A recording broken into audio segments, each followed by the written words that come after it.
बहुत सारे बच्चे कंफ्यूज होते हैं कि केस टेकिंग में क्या लिया जाए और क्या नहीं लिया जाए। तो जब हम केस लेते हैं तो हमें बहुत सारी इंफॉर्मेशन मिलती है। तो अभी हम देखते हैं कि ऑर्गेनन में हनुमान सर ने हमें क्या बताया है कि केस टेकिंग में हमें किस चीज़ों को ज़्यादा इम्पोर्टेंट देना चाहिए।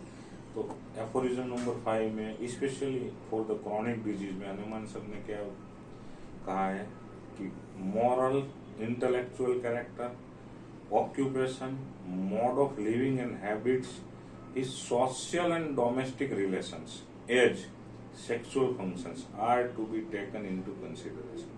तो हमें केस टेकिंग में पेशेंट्स के मॉरल, उसका इंटेलेक्चुअल लेवल क्या है, कैसा है, लो इंटेलेक्ट है, हाई इंटेलेक्ट है।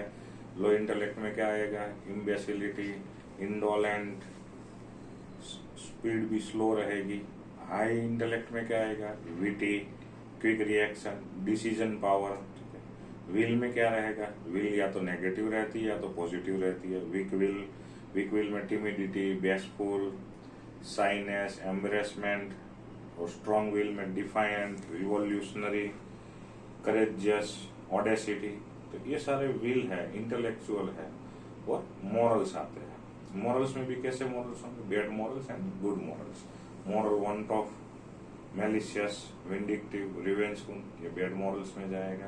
गुड मॉरल्स में क्या आएगा, ओबेडिएंट, बेनोवलेंस, सर्वाइल, रेवरेंस, ये सारे गुड मॉरल्स में आएंगे। तो जब भी हम केस लेते हैं तो हमें इन सब चीजों को देखना है कि पेशेंट इसमें कहाँ है और किस तरह का उसका मॉरल कैरेक्टर है, इंटेलेक्चुअल है, मोड ऑफ लिविंग कैसे है, उसके डोमेस्टिक और सोशल रिलेशंस को भी देखने हैं कि आसपास के लोगों के साथ, घर के लोगों के साथ उसके रिलेशंस कैसे है। और रिलेशन में भी हमें क्या देखना है, रिलेशन में भी पेशेंट की नीड क्या है, सपोर्ट है, लव है, केयर है, मनी है, फूड है, क्या है उसकी नीड। ठीक है, अगर उसकी नीड फुलफिल नहीं होती है तो वहां से वो पेशेंट सेंसिटाइज होता है। जैसे किसी पेशेंट की नीड लव है, अगर उसको लव नहीं मिल रहा है तो वो क्या सेंसिटिविटी फील करेगा, डेजर्टेड, फॉरसेकन फील करेगा, डिसअपॉइंटेड फील करेगा। ठीक है, तो पेशेंट की जैसी नीड रहेगी, नीड फुलफिल नहीं होगी तो वैसे ही वो सेंसिटिविटी उसकी हर्ट होनी चालू हो जाएगी। तो पेशेंट की नीड देखनी है, सेंसिटिविटी देखनी है, ये भी हमें केस में कंसिडर करना है। तो जब भी हम अब केस लेंगे तो हमें पेशेंट की need, sensitivity, moral, intellectual character, उसके सोशल और डोमेस्टिक रिलेशन, सेक्सुअल फंक्शन, ये सारी चीजें हमें कंसिडर करनी है। तब जाके हमारा केस कंप्लीट होता है। इसके बाद हमें टोटलिटी बनानी है। सबसे पहले हमारा काम है केस लेना। ठीक है, पहले ही आप माइंड में फिक्स आइडिया लगा के बैठोगे कि पेशेंट आया है, चप्पल पहन के आया है तो सल्फर है, नहीं, ऐसा नहीं है। वो पेशेंट का भी शायद रास्ते में कहीं शूज टूट फूट गया हो तो वो स्लीपर पहन के आया होगा, कोई ऑप्शन नहीं है जल्दबाजी में।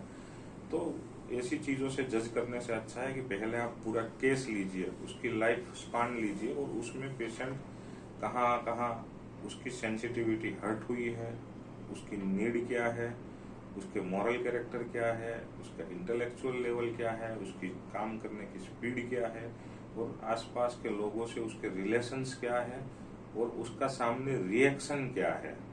ये सारी चीजें कंसीडर करके फिर हमें पेशेंट की मेडिसिन तय करनी है।